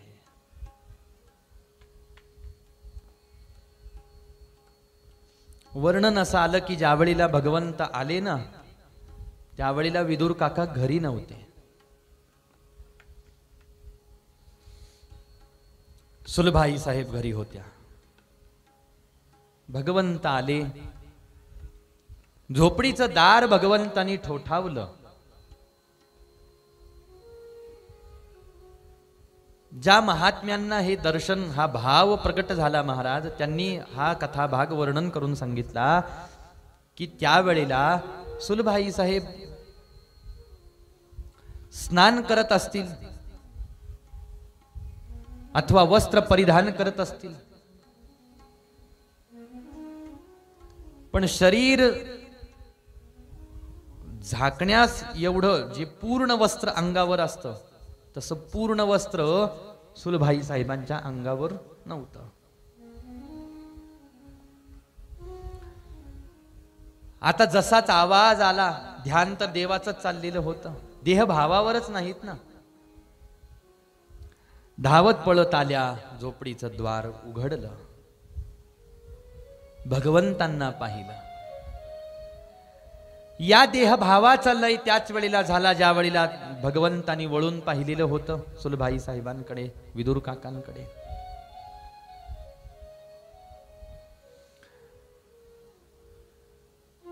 भगवंतांनी पाहिलं विदुर सुलभाई साहेबांची अवस्था काय आहे. देवाला पाहिलं विदुर सुलभाई साहेबांनी. राहिली साहिलेली सुद्धा देहाची शुद्ध हरपून गेलेली आहे. हाताला धरलं भगवंताच्या, आपल्या झोपडीमध्ये आणलं आणि आसनावर बसवलं. भगवंत येणार आहेत म्हणून घरामध्ये केळी आणून ठेवलेल्या होत्या, त्या समोर घेतल्या. आता सरळ तशीच केळी कशी भगवंताच्या हातावरती द्यायची, केळी सोलून भगवंताच्या हातावरती द्यावी. बा प्रसाद देवाला द्यायचा आहे तर तो सज्ज करून द्यावा. सगळा फळ द्यायचं आहे तर ते कापून चिरून भगवंतासमोर अर्पण करावं. दूध द्यायचं आहे तर ते व्यवस्थित अगोदर तापवून त्याला थोडंसं थंड करून त्याच्यामध्ये जराशी साखर घालून मग देवाला द्यावं म्हणतात. सुलभाई साहेबांनी विचार केला, ही साल काढून मग देवाला द्यावी. सुलभाई साहेब साल काढायला लागल्या, काढलेली साल देवाच्या हातावर द्यायला लागल्या आणि स्वतः केळी खायला लागल्या. एवढं कळण्या इतपत सुद्धा देहभान सुलभाई साहेबांचं राहिलं नाही. एवढ्या वेळामध्ये विदुर काका आले. विदुर काका आले आणि विदुर काकांनी ती दशा पाहिली. विदुर काकांनी सुलभाई साहेबांना सावरलं, सावध केलं. विदुर काका म्हणतात, सुलभा अगं तुला कळतं आहे का तू काय करते आहेस. अगं जी केळी देवाला द्यायला पाहिजे त्या केळीचं साल तू देवाला खायला देते आहेस. विदुर काका म्हणतात, देवा माझी सुलभा तर भोळीच आहे. ती काही ज्ञानी नाही, ती काही पंडित नाही, ती काही शास्त्री नाही, ती काही शिकलेली नाही. जाऊ द्या, तिनं जे केलं ते केलं. तुम्ही अहो तुम्ही तर ज्ञानी आहात, तुम्ही तर देहभावावर आहात. तिनं तुम्हाला साल दिलं, तुम्ही सुद्धा ते खाऊन घेतलं. दे म्हटले ती केळी माझ्याकडे. ती केळी घेतली आपल्याकडे विदुर काकांनी आणि मग व्यवस्थित साल काढून भगवंतांना केळी द्यायला लागले. म्हटले, भगवंता केळी कशी लागते आहे तुम्हाला, चांगली आहे ना. म्हणजे एखादा पदार्थ आपण आपल्या स्वामीला दान केला तर तो सगळं व्यवस्थित आहे ना, तुम्हाला आवडलं नाही अशी विचारणा केली जाते की नाही.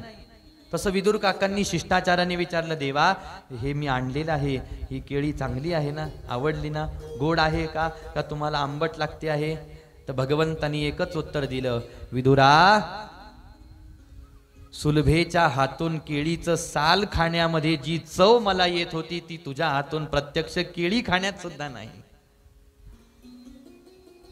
एवढा भाव आणि एवढ्या भावाचा आदर भगवंत भक्ताच्या करत असतात.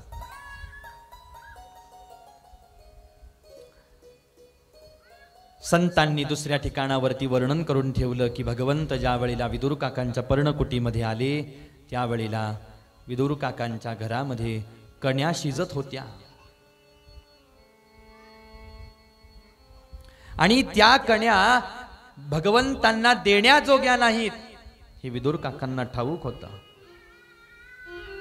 म्हणून देवापासून हे सगळं लपवून ठेवलेला होता प्रसाद. माझ्या हरीला कळू नये की हा प्रसाद तयार होतो आहे म्हणून. पण तरी सुद्धा भगवंतांचं लक्ष त्या प्रसादाकडे गेलं आणि भगवंत विदुर काकांना बाजूला करून त्या प्रसादाच्या पात्राजवळ येऊन पोहोचले आणि ते पातील आपल्या स्वतःच्या हाताने उचलून ती प्रसादाची धार आपल्या मुखामध्ये भगवंतांनी घेण्यासाठी आरंभ केला. हे ज्या वेळेला विदुर काकांनी पाहिलं त्यावेळेला विदुर काकांचं हृदय अत्यंत कासावीस झालं. भगवंतांना सावध केलं विदुर काकांनी. भगवंत सावध झाले. भगवंता, काय गरज होती तुम्हाला असा प्रसाद सेवन करायची मला सांगा. त्यावेळेला भगवंत म्हणतात, विदुरा, अरे तुझ्यासारख्या भक्ताच्या घरी हा जो प्रसाद मला सेवन करायला भेटतो, हा इतरत्र दुसरीकडे कुठं सेवन करायला भेटत नाही. म्हणून मी अशा पद्धतीनं तुझ्या घरचा प्रसाद हट्टानी सेवन केला. जेवढा माझा भाव आणि जेवढं माझं प्रेम माझ्या भगवंतावरती आहे, तेवढ्याच माझ्या भावाचा आदर आणि माझ्या प्रेमाचा आदर माझे परमात्मा माझे श्री हरी करतात. हे विदुर काकांच्या लक्षात ज्या वेळेला यायला लागलं, सुलभाई साहेबांच्या लक्षात यायला लागलं, त्यावेळेला परमानंद हृदयामध्ये दाटून आला. डोळा भरून हरीला विदुर काका आणि सुलभाई साहेब पाहत राहिले. या आपल्या दर्शनाच्या माध्यमातून आणि प्रसाद सेवनाच्या माध्यमातून विदुर काकांना परमानंदाचं दान भगवंतांनी केलं. आणि भगवंत पुन्हा उद्धवजी महाराजांसोबत रथावर विराजमान होऊन हस्तिनापुराच्या दिशेनं निघून गेले. देवघरा आला, देवघरा आला, देवघरा आला, देवघरा आला, देवघरा आला, देवघरा आला, देवघरा आला,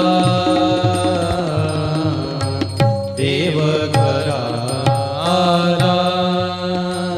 भक्ती सन्माने पूजिला, भक्ती सन्माने पूजिला,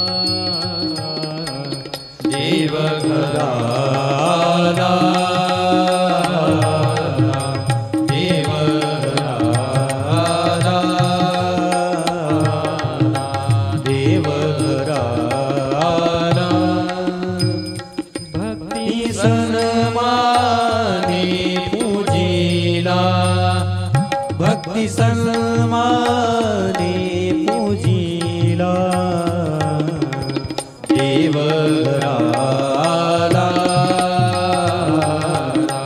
देवघरा आला, देवघरा आला.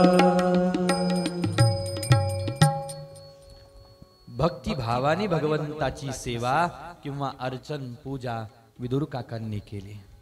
भावाचं दर्शन विदुर काकांच्या चरित्राच्या माध्यमातून होतं. म्हणून विदुर काकांचं स्मरण अत्यंत आदराने शुकदेवजी महाराजांनी केलं.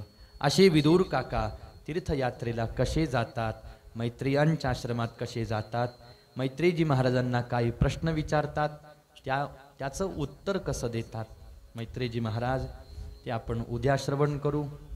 उद्या आपल्याला कृष्ण जन्मोत्सवापर्यंत जाण्याचा आपण प्रयत्न करू.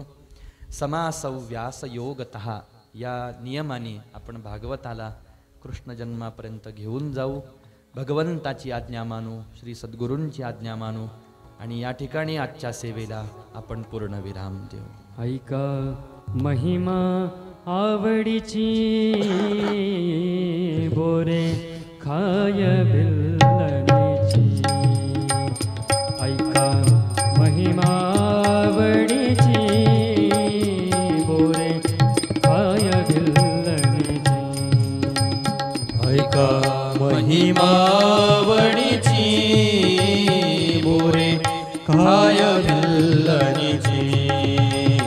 ऐका महिमावडीची, बोरे खाय बिल्लणीची.